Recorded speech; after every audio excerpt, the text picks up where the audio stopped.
Hello and good afternoon. It's Wednesday Wobble time. It's great to have you with us. I hope that wherever you are and whatever you're doing, you're having a good day. The sun is shining in sunny Sligo this afternoon. So wherever you are, let us know that you're there. Drop us a comment and say hello. Tell us what you're up to and let us give you a shout out. So hopefully you've had a good time over the Easter holidays. We took a break after Wednesday Wobble, and I have a bit of an apology. I'm very sorry we didn't get back last week. I had a bit of change in my working week, and we didn't get a chance. So it's great to be with you today for our Wobble. For those of you who don't know what Wednesday Wobble is all about, it's just a chat through the news. Some of my parents-in-law's family, they used to gather on a Sunday afternoon and tell everybody the news they'd read in the papers, the news from the local community, the news from their own family. And I used to say, they just sat there and wobbled for the afternoon, but we're only going to wobble for a couple of minutes today. And so I've got my trusty Sligo Champion, the local paper, and had a bit of time looking through that last night. And kind of looked at it for a little while and tried to get some wisdom for what I would talk about today. And there were a couple of things that stood out to me. First of all, that they have a 12-page a year in COVID. One which I think, no, we don't need to deal with that today. And then we had the historic photographs from the 1980s, which were a very nice trip down memory lane for me, but didn't think were going to give us. So it left us a bit thin on content after that. But we will do our very best to pick that up now. A couple of things that were on my mind. I've lost one of my pages, and that is this week that where's this one here? Here we go.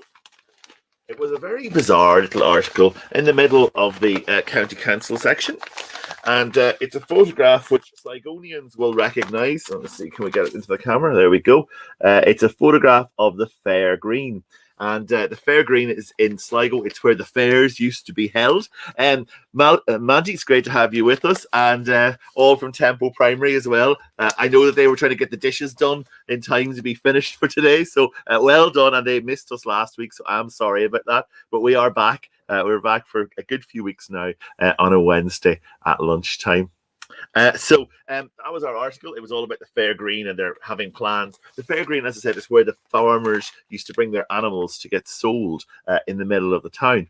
And my father remembers driving animals up the middle of O'Connell Street to the fair on the Fair Green. So hopefully the council will sort out what they're planning to do with it and how they're going to intend to use it. But that was the article. It made me stop and made me think about that story of my father's about driving animals through the middle of town on the way to a fair. I do wonder what would happen if we decided that we were going to reinstate that and start driving animals up the middle of the town again. We can hardly cope with a one-way car system. Imagine what a herd of calves or a herd of sheep going up the middle of the town. What chaos that could cause.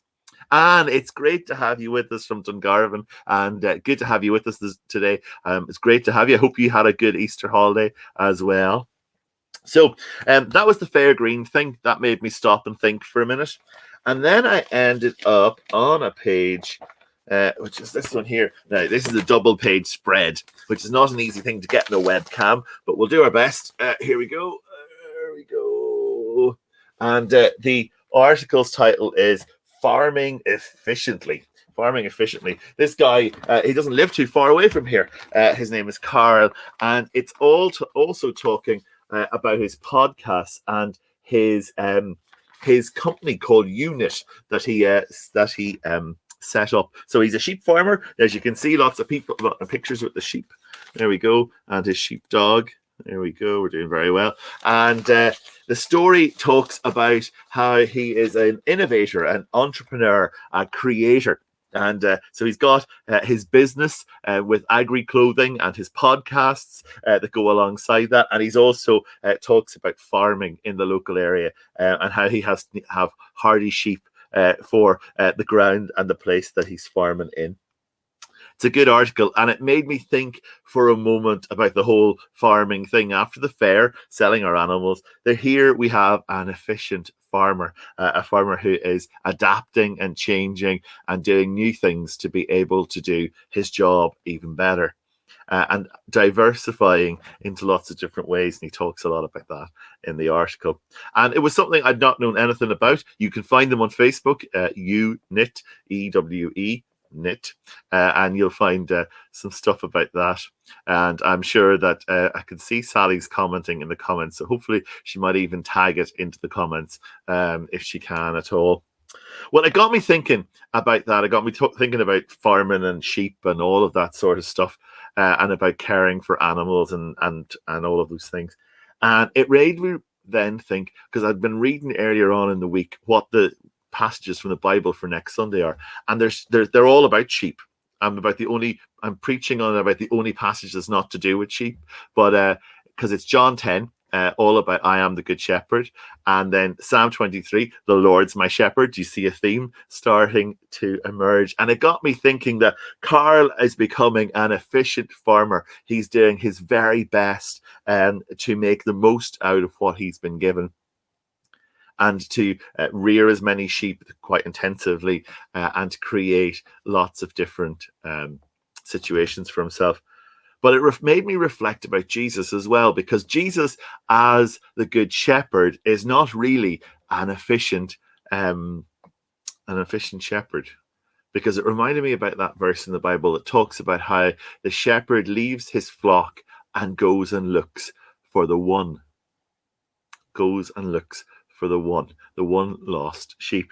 And in very efficient farming, there mightn't be just time for that. Maybe there is. I saw a great video on Facebook this week of this sheep that the farmer kept rescuing out of a ditch. And as soon as he rescued the sheep ran away, but then came back and fell in the ditch again. But Jesus doesn't give up. And he is as interested in the ones as he is in the big flock. And he wants to know us, and he wants to care for us. He wants to love us, and he wants to forgive us. I thought that was, it got me thinking about all of those things, that farmers are becoming more efficient, more entrepreneurial. They have to, in the world that they live in. The fair green is a throwback to where the farmers made their money once upon a time, as they sold their animals up there and in the top of the town. But actually, our Lord doesn't function a bit like that. He loves us individually. He has time for us on our own, and he is prepared to meet us and to follow us and to not give up on us. So I thought that was really helpful. And now, in a shameless plug, let me just find the right page, because the paper this week is also full of a very special thing for our local community here, and that's that it's 1500 years since St. Columba, St. Columkill, whatever you want to call him, well known in the local areas for founding of monasteries, churches and wells, and it's 1500 years. Lots of the community associations are talking about it. I can't find the page because the thing I've stuck in it has come out, and here we go. So lots of stuff all about it. Sligo celebrates Colunkill's 1500th birthday, and then the Couscous Festival, and all about that. All of the same people who are involved in all of those things. And at Drumcliff, we are launching our digital tour, all to do with both Yates, but also Columkill, and it launches Saturday night with our own inimitable Sally and Peter online at 8 o'clock. I'm sure it's in the ads at the end. And so if you want to find out more about all of those things, please have a look-see on that. Again, I am sure that Sally will tag it into the comments section. Listen, that's our Wobble for this week. It's been great to have you with us wherever you are. To Mandy and to Anne especially, who said hello, and to all the girls in Tempo. I hope that you're having a great day, and you can finish those dishes now at this stage, and get out for the afternoon and get the washing on the line. That's what I plan to do when I get this done as well. It's been great to have you with us, and we're back Thursday chats tomorrow night, 9 o'clock new time. Light evenings, 9 o'clock with Malcolm. We're thinking about Ascension, which And then back on Sunday morning, 10:30 for Recenter, 12 o'clock for the traditional service. And we are back next week for Wobble, 1 o'clock. With more from the local paper. It's not even been printed yet. So we'll see what we can come up with. So bless you wherever you are. I hope you know that God's with you today and whatever you're doing. And take care. I think I've got some things from Sally to show you on my way out the door. Hopefully now.